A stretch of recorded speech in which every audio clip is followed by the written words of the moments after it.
Hello students, in this session of microcontroller application આપણે જોઈશું 8085 pin diagrams ની જુદી જુદી પિનો વિશે કે જે આપણે એના પિન ક્લાસિફિકેશન ની અંદર જોઈ ગયા હતા. આની પહેલા તમને દર્શાવ્યું હતું કે 8085 પોતાની પાસે 40 પિન્સ નો ડાયાગ્રામ ધરાવે છે.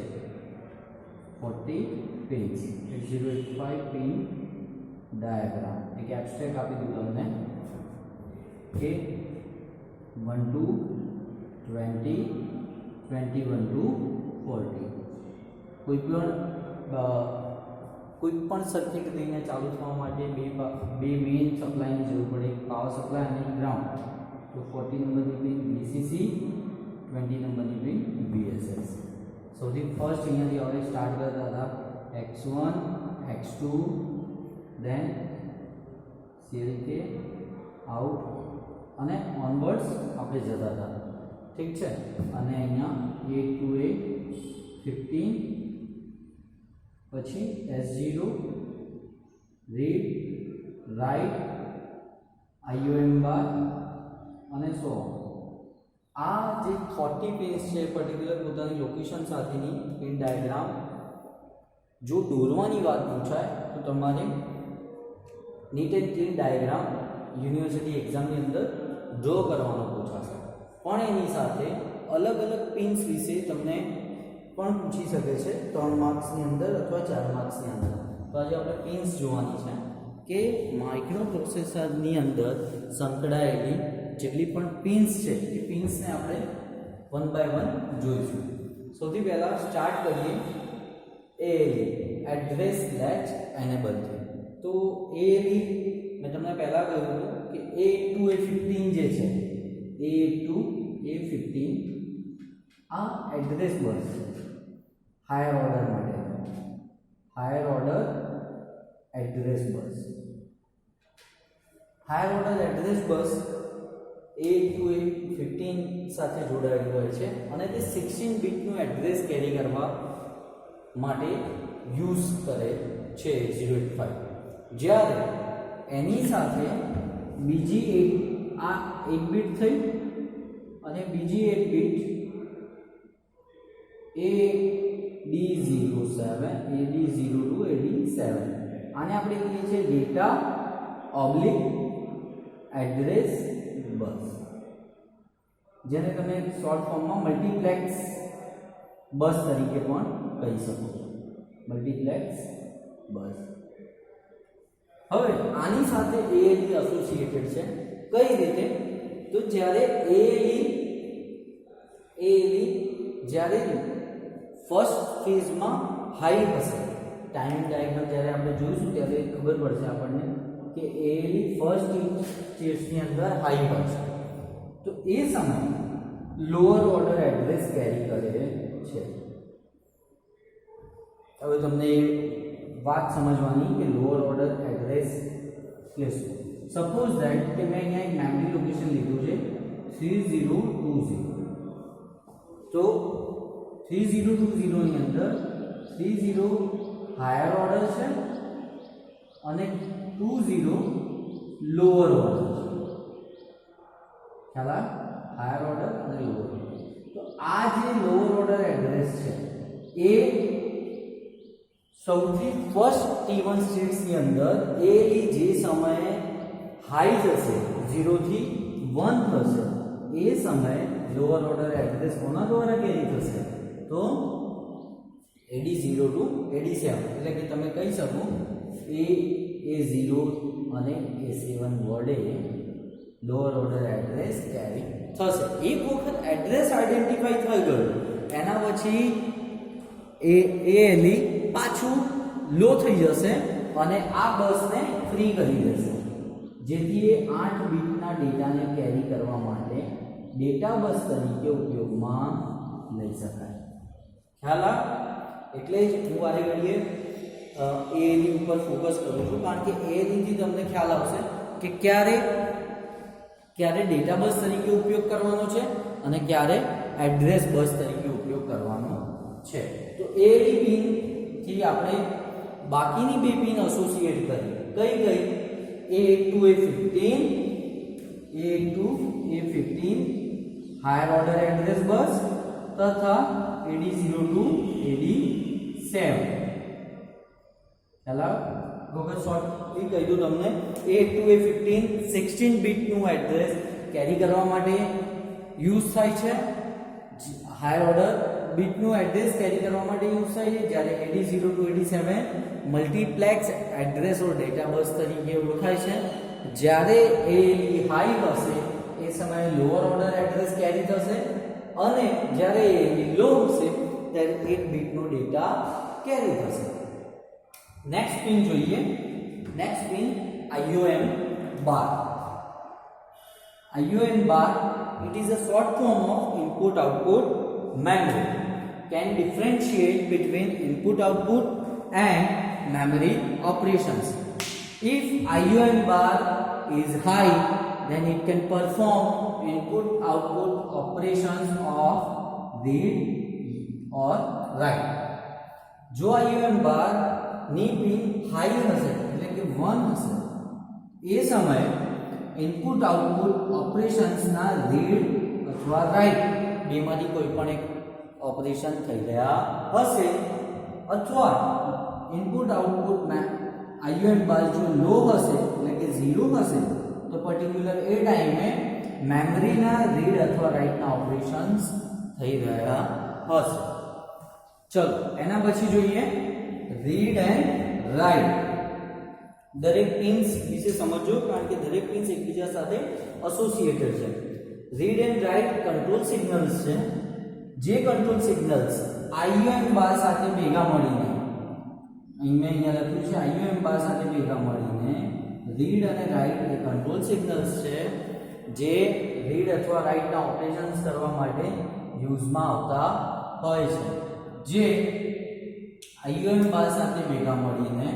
मेमोरी रीड अथवा मेमोरी राइट अथवा इनपुट आउटपुट रीड अथवा इनपुट आउटपुट राइट ऑपरेशंस માટે હેલ્પફુલ થાય છે ખ્યાલ આવે કારણ કે પ્રોસેસર બે રીતે જ વર્ક કરે છે કાં તો એના પેરિફેરલ ઇનપુટ આઉટપુટ ડિવાઇસીસ સાથે વર્ક કરવાનું છે કાં તો ઇન્ટરનલી પોતાના મેમરી સ્લોટ્સ સાથે વર્ક કરવાનું આવે છે હવે એ ક્યારે ડિફાઇન થશે કે હાલમાં ઇનપુટ આઉટપુટ મેમરી સાથે ડીલ કરવાની છે કે પોતાની મેમરી સાથે ડીલ કરવાની છે જે રજિસ્ટર્સ ના રૂપે સ્ટોર હોય છે તો એ IOM બાર સાથે જ્યારે રીડ અને રાઇટ નો કોમ્બિનેશન આગળ આપણે જોઈશું તો એ પ્રમાણે ટોટલ 4 કંટ્રોલ સિગ્નલ્સ ડેવલપ થશે જો મેમરી સાથે રીડ કરવું હશે તો MEMR નામનું કંટ્રોલ સિગ્નલ ડેવલપ થશે जो मेमरी में કંઈક લખવું હશે તો MEMW इनपुट आउटपुट માંથી કંઈક વાંચવું હશે તો इनपुट आउटपुट રીડ અને इनपुट आउटपुट માં કંઈક લખવું હશે તો इनपुट आउटपुट રાઇટ કેવી રીતે આ કોમ્બિનેશન સેટ્સ થાય છે એ હું તમને S1 S0 ઉપરથી કહું છું S1 S0 સ્ટેટસ સિગ્નલ્સ છે આ સ્ટેટસ સિગ્નલ્સ ગણાય છે અને આ સ્ટેટસ સિગ્નલ્સ IOM બાર સાથે મળીને અલગ અલગ સાયકલ્સ ડેવલપ કરે છે એ સાયકલ્સ કઈ રીતે હોય છે કે IOM બાર 0 S1 1 અને S0 0 જો આ વસ્તુ થાય તો મેમરી રીડ ઓપરેશન શક્ય બને છે મેમરી રીડ આની જગ્યાએ IOM બાર 0 S1 0 S0 1 તો મેમરી રાઇટ ઓપરેશન શક્ય બને છે ખ્યાલ આવ્યો કોમ્બિનેશન થી હવે આનાથી ઉલટું IOM બાર 1 S1 0 S0 0 તો input output read next input output write करવું હોય તો S1 sorry input output right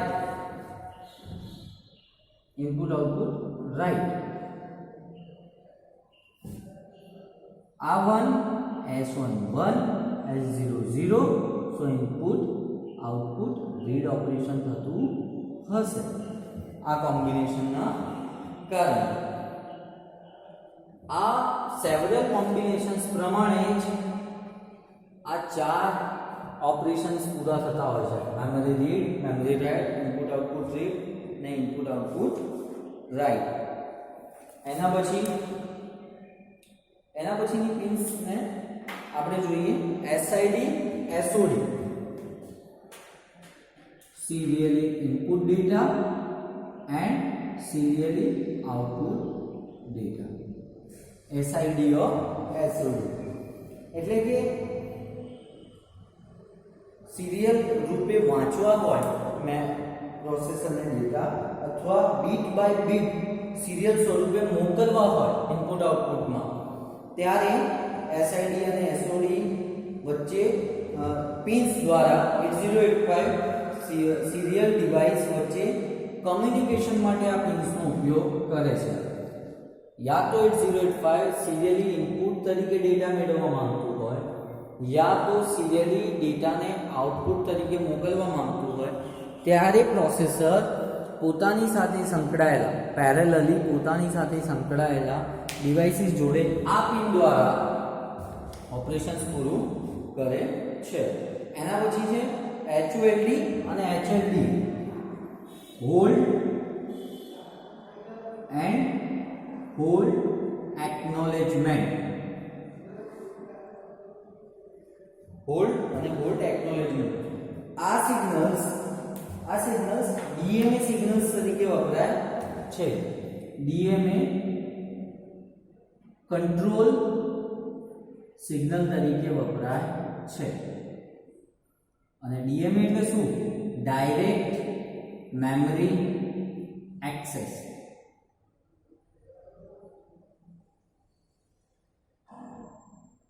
તમારે પ્રોસેસરને કોઈ કાર્ય કરતા અટકાવવું હોય તો હોલ્ડ પિનને હાઈ કરવામાં આવે છે, જેથી પ્રોસેસર બસોનું નિયંત્રણ પોતાની પાસે લેવા માટે વિનંતી કરે છે. કોઈ પણ ઓપરેશન ચાલતું હોય તો એ ઓપરેશનને સસ્પેન્ડ કરીને કમ્યુનિકેશન બસીસને પ્રોસેસર પોતાના નિયંત્રણમાં લઈ લે છે.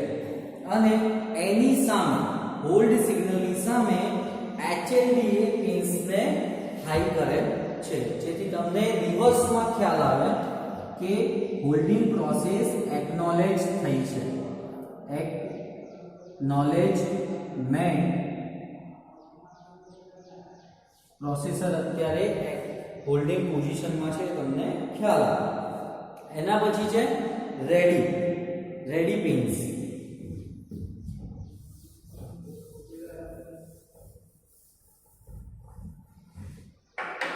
રેડીનો ઉપયોગ ધીમા પેરિફેરલ ડિવાઇસીસ જોડે, ready pins. Slow peripheral devices જોડે, સ્લો પેરિફેરલ ડિવાઇસીસ જોડે કમ્યુનિકેશન કરવા માટે રેડી પિન્સ ને ઇનિશિયલાઇઝ કરવામાં આવે છે. સ્લો પેરિફેરલ ડિવાઇસીસ કે જે પ્રોસેસરની સાથે લિંકઅપ થાય અને તેની સાથે સિંક્રોનાઇઝેશન મેળવવા માટે આ રેડી પિનનો ઉપયોગ કરવામાં આવે છે, કે જેનાથી ખ્યાલ આવે કે પ્રોસેસર લખવા અથવા વાંચવા માટે પ્રિપેર છે. એના પછી કે reset in reset out. Reset in low હોય તો પ્રોસેસર રીસેટ થાય, રીસેટ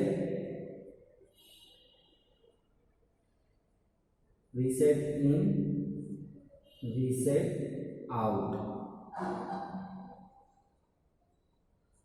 લો હોય તો પ્રોસેસર પોતે રીસેટ થઈ જાય છે. Processor can reset. Same reset out એટલે નો ઉપયોગ સિસ્ટમમાં રહેલ બધા જ પેરિફેરલ ડિવાઇસને પ્રોસેસર રીસેટ થયેલ છે તે જણાવવા માટે થાય છે. ખ્યાલ આવે, રીસેટિંગ લો હોય તો પ્રોસેસર પોતે રીસેટ થઈ જાય છે અને એની સાથે જોડાયેલા બીજા પેરિફેરલ ડિવાઇસીસને એ સંકેત આપવા માટે કે પ્રોસેસર રીસેટ આઉટ થઈ ગયું છે, રીસેટ આઉટ પિન હાઈ કરવામાં આવે છે.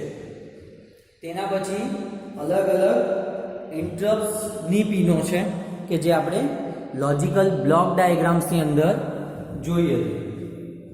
ઇન્ટરપ્ટ પિન્સમાં સૌથી ફર્સ્ટ પિન તરીકે આપણે ટ્રેપ જોઈશું. Trap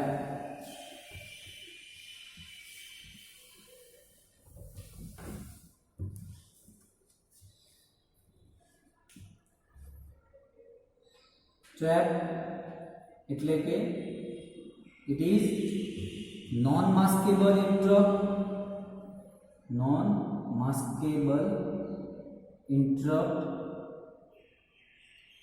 and it has highest priority among all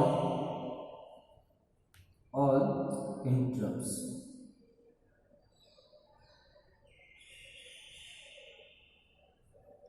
એવું કહી શકાય, એક એક્ઝામ્પલથી તમને કહું કે ક્લાસની અંદર સપોઝ સબ્જેક્ટ ઇન્ચાર્જ હોય, એની પ્રાયોરિટી તમને મળી હોય કે પર્ટિક્યુલર અસાઇનમેન્ટ તમારે સબમિટ કરવાનું છે, તો અમુક સ્ટુડન્ટ્સ એને સિરિયસલી ગણે ને અમુક ન ગણે, પણ જેમ જેમ એનું કમિટમેન્ટ પૂરું થાય એ પ્રમાણે એને સબમિટ કરાવવાનું. પણ પ્રિન્સિપલ સરનું કોઈ ઇન્સ્ટ્રક્શન હોય તો એને ફરજિયાતપણે તમારે એને ફોલો કરવી પડે, અથવા કોલેજની કોઈ ઇન્સ્ટ્રક્શન હોય તો તમારે એને ફરજિયાતપણે એને ફોલો કરવી પડે. તો એ વસ્તુ કેવી થઈ ગઈ? Non masking. એને તમે ઇગ્નોર કરી શકતા નથી, માસ્કેબલ નથી. આ અમુક વખતે પૂછાય છે. જો જીટીયુના એમસીક્યુ બેઝ એક્ઝામ હશે તો એની અંદર પણ આ વસ્તુ પૂછાઈ શકતી હોય છે કે among which of the interrupts we can say as a non-maskable interrupt. તો ત્યાં એનો આન્સર આવશે ટ્રેપ. એકવાર સિગ્નલ આવે એટલે સોફ્ટવેર કે હાર્ડવેર તેને અટકાવી શકાતું નથી. એના પછી છે રીસેટ 7.5, રીસેટ 7.5, 6.5 and 5.5 રીસેટ. આ ઇન્ટરપ્ટને રીસ્ટાર્ટ ઇન્ટરપ્ટ તરીકે પણ ઓળખીએ છીએ અને તે માસ્કેબલ છે. તેનું નિયંત્રણ એનેબલ ઇન્ટરપ્ટ અથવા ડિસેબલ ઇન્ટરપ્ટ EI ઓર DI